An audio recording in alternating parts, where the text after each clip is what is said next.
Hi everyone, and this week we are going to be getting into the 1970s. We've already kind of been getting into the 1970s actually, but the 1970s is really relevant to what we've been discussing in class. And as a result of that, I wanted to share with you a little bit of some personal sort of interest in history related to our topic, and the topic being America in the 1970s. And I wanted to do that by talking to you about my car. This is my project, my hobby car. This car is a 1975 Datsun 280Z.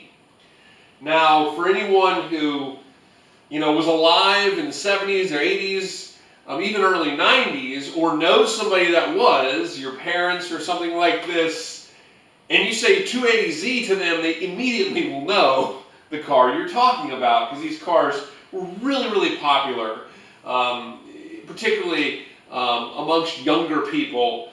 So this is a 1975 280Z. It's made by a company, well, it's made by Nissan, but it was named Datsun. And there's a story behind that. But I want to talk to you a little bit about what this car, in a lot of ways, signifies in terms of changes in American society and also changes in American economy, in the American economy. So this, of course, is a Japanese car. It was called the Fairlady Z in Japan. They started with the 240s, the 260s, and then the 280s. And these are all the sort of first era of these cars. And of course, you see these cars, there's the 350Zs and things like this driving on the road to this day. But the first generation cars run through 1978, from I think 69 to 78. And this is the first of the 280Zs. So the interesting thing about these cars, first of all, this is like an affordable two-seater sports car, by the way. And it was something that was designed so that many middle-class and working-class Americans could afford a car, a sports car, at this time. Well, there's some interesting historical things to think about when looking at a car like this.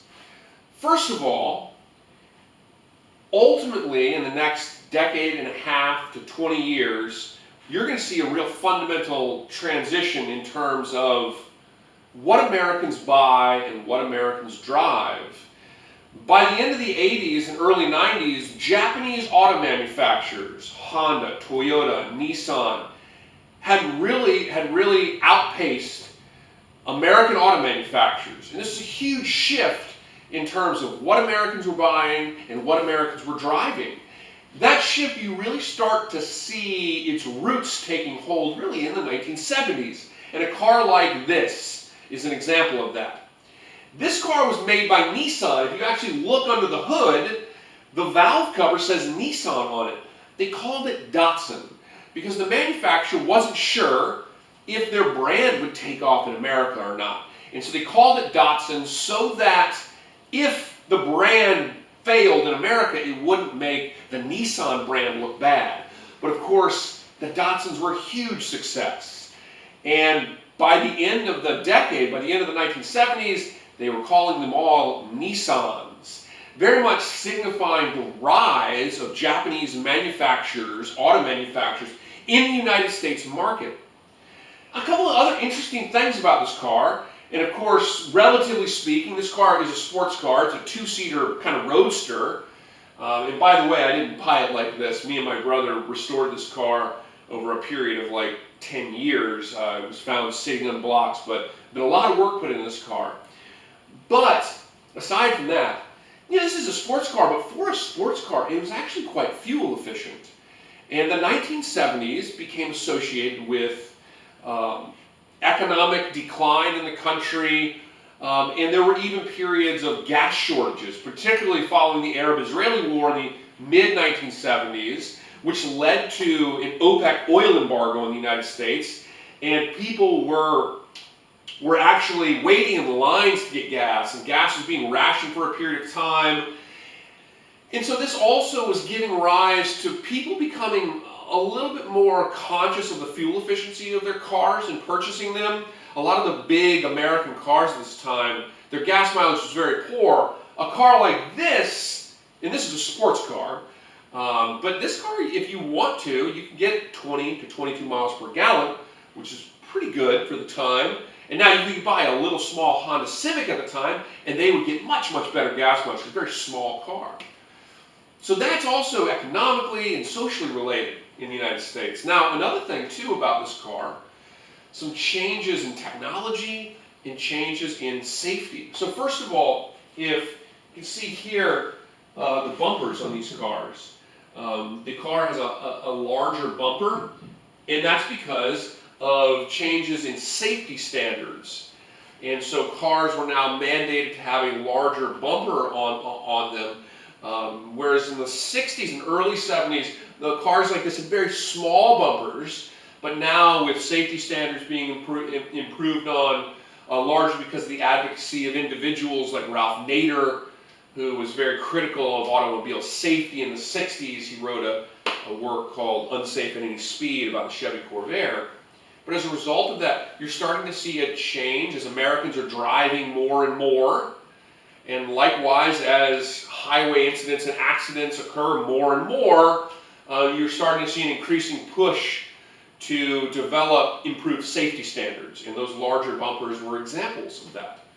And now the last thing I'll say too, two things that are interesting about this car that really tell you about the time. First of all, this car does not have a catalytic converter. Now, if you know anything about the catalytic converter is a device on your exhaust of the car that's designed to basically filter out the exhaust to reduce air pollution. This car does not have a catalytic converter. However, if this car had been bought in California at the time, in 1975, it would have had a catalytic converter. And so that in itself signifies a shift in the United States as well towards at least moving towards the direction of cleaner air. In the 1970s, we see, particularly in California, you see real issues with things like smog, like photochemical smog and these types of things in cities like LA. And there was a real push to clean up the air. It's during this period that you, of course, have the passage of the Federal Clean Air Act. It's relatively during this time period as well, broadly speaking, not exactly 1975, but when the Environmental Protection Agency is created. And so this car was not a California car, so it didn't have a catalytic converter yet. But California was already running the catalytic converters, and you're very, very soon you're going to see all cars with catalytic converters as sort of an example of an attempt to try to clean up air quality in the United States. Last thing too, this car is fuel injected, which is pretty cutting edge at the time for an automobile to be fuel injected. And this is the first year that these cars were fuel injected. All of your cars today are fuel injected, but for years the cars used to have carburetors. And this car, through 1974, would have had a carburetor on it.